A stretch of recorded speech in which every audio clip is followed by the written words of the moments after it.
আপনারা দেখছেন SR24x7 news.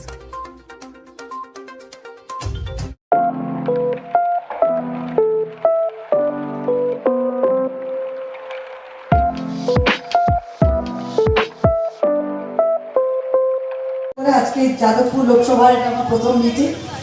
সকল কর্মী সমর্থক যারা রয়েছে সবাইকে আমার অনেক শুভেচ্ছা।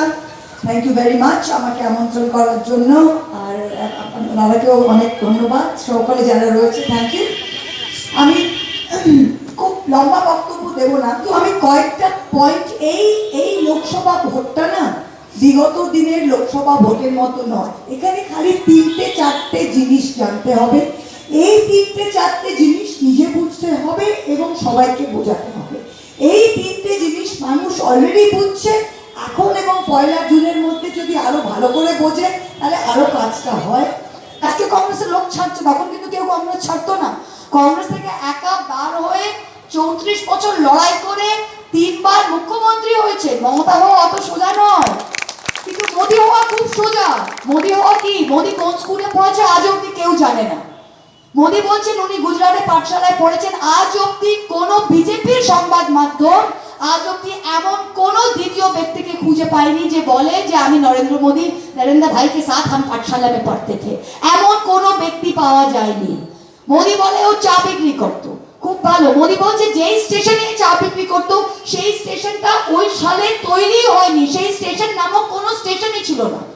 মোদী বলছে ও দিল্লি বিশ্ববিদ্যালয় থেকে ডিগ্রি পেয়েছে। আমরা যখন রাইট টু ইনফরমেশন দিল্লি বিশ্ববিদ্যালয়ে অ্যাপ্লিকেশন করলাম, দিল্লি বিশ্ববিদ্যালয় রিফিউজ করলো, মানা করে দিল আরটিআইতে আমাদের সেই ডিগ্রি দেখাবার জন্য। তাই মোদী ভক্তি কি? চা বিক্রি করতো, কেউ দেখেনি, সবাই বিশ্বাস করছে। দেশ বিক্রি করে দিচ্ছে, সবাই দেখছে, অনেকে বিশ্বাস করছে না। এটাই তো মোদী ভক্তি। আর মোদী ভক্তি কি? Right or wrong? This is what it has come down to. তাই এই ভোটটা এটা কোনো নালা নর্দমার ভোট নয়। আমরা যারা কলকাতা কর্পোরেশনে বাস করি তারা আমরা ভাবি যে আমার তো দৈনন্দিন জীবনে খুব বেশি কার দরকার হয়, কাউন্সিলরের দরকার হয়। আমার বাড়ির বাইরেটা পরিষ্কার করে দিচ্ছে। আগে মমতা ব্যানার্জি আসার আগে এইসব এলাকার কি অবস্থা ছিল? দেখেছেন শ্যামবাজারে উনি পদযাত্রা করেছেন। প্রধানমন্ত্রী নরেন্দ্র মোদী আজ বাংলায় এসে পদযাত্রা করছেন। এটা কার গৌরব বলুন তো? যারা বেড়েছে, যারা 34 বছর অপশাসন করেছেন। দেখুন, বক্তব্য দীর্ঘায়িত করার জায়গা নেই, আরো অনেকগুলো প্রোগ্রাম আছে, যেতে হবে। এবং আপনারাও, সভা শুরু হয়েছে, সভা চলবে আরো কিছুক্ষণ। আমি প্রথমেই যাদবপুর এলাকার সকল নির্বাচক মণ্ডলী এবং সাধারণ মানুষ, আমার মাইকের আওয়াজ যতদূর পর্যন্ত যাচ্ছে, প্রত্যেককে প্রণাম জানাচ্ছি, প্রত্যেককে শুভেচ্ছা জানাচ্ছি এবং অভিনন্দন জানাচ্ছি। হয়ে গেছে বিয়ে বাড়িতে কেউ তাদের রসগোল্লা খেতে দিল না রেগে যায়।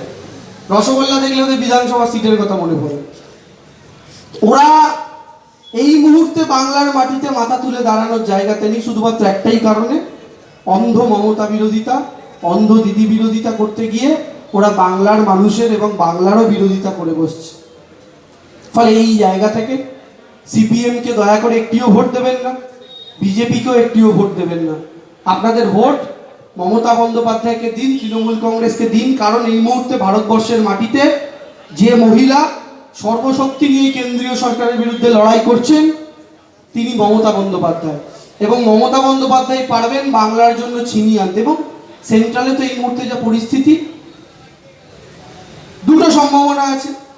আমরা যারা তৃণমূল কংগ্রেস করি বা বিরোধী দল করি তারা বলছে ইন্ডিয়ার জোট আসবে, আর যারা বিজেপি করেন তারা বলছে এনডিএ সরকার আসবে। কারণ দুটোর মধ্যে একটা সম্ভাবনা আছে হওয়ার। সবকটাই আমরা জিতবো, 100% জিতবো, এই বিষয়ে কোনো সংশয় নেই। এবং এতদিন অবধি যা ভোট হয়েছে, বিজেপি বাংলা থেকে মোটামুটি বিজেপির কফিনে শেষ পেরেক পোতা হয়ে গেছে। বিজেপির আসন কমছে, তৃণমূলের আসন বাড়ছে, এটা নিশ্চিত আপনাদের বলতে পারি। মানে যখন নিশ্চয়তা গ্রাস করে, আমরা যখন নিশ্চিত হয়ে যাই আমরা হারছি, সেই মুহূর্তে দাঁড়িয়ে মানুষ টেম্পার লুজ করে, এরকম ন্যাচারাল ব্যাপার। ওই লোকটা এমনিতেই ভীষণ তার ঔদ্ধত্য। তিনি এখনও এই হ্যাংওভারটা থেকে বেরোতে পারেননি যে তিনি আর বিচারপতি নন। তার এই হ্যাংওভার বেরোনোর জন্য তার একটু লেবু জল খাওয়া উচিত। সৃজন রুটি রুজির কথা বলছে, এটাই তো সবচেয়ে বড় ভুল কথা। কারণ ওরা তো 34 বছর ছিল, তার মানে রুটি রুজি দিতে পারেনি বলে আজকে ক্ষমতা থেকে চলে যাওয়ার পরে বলতে হচ্ছে। যারা 34 বছর থাকে, গোটা দুটো জেনারেশন জুড়ে যারা রাজ করেছে, তাদেরকে নতুন করে কেন রুটি রুজির কথা বলতে হবে? তারা এমন কেন ব্যবস্থা করে দিয়ে যেতে পারেননি যাতে বাংলার মানুষের আজকের দিনে ইস্যু রুটি রুজি হওয়ারই কথা ছিল না? আজকের দিনে রুটি কাপড়া মাকান নিয়ে বাংলায় তাদেরকে ইস্যু করতে হচ্ছে, তার মানে তারা 34 বছরের টোটাল ফেল করেছেন।